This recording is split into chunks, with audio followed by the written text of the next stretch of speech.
Our Lady of Vang. We journey together believing that she will lead us to her Son. The Our Lady of Vang Shrine. It started with just an idea. A dream. A vision. And year by year, the idea grew, slowly taking shape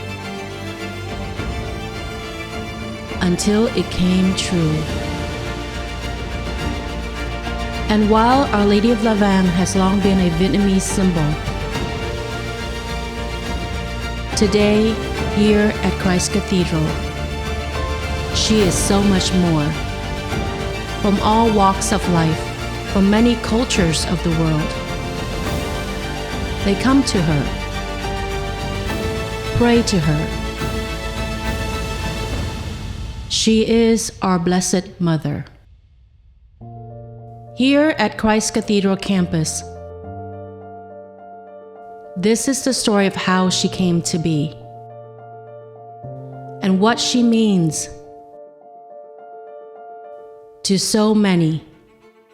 It's a symbol of transcending time and space. For the Vietnamese, Our Lady of Vang is everywhere. We come to Vang to ask for healing. She brings the children together to worship God.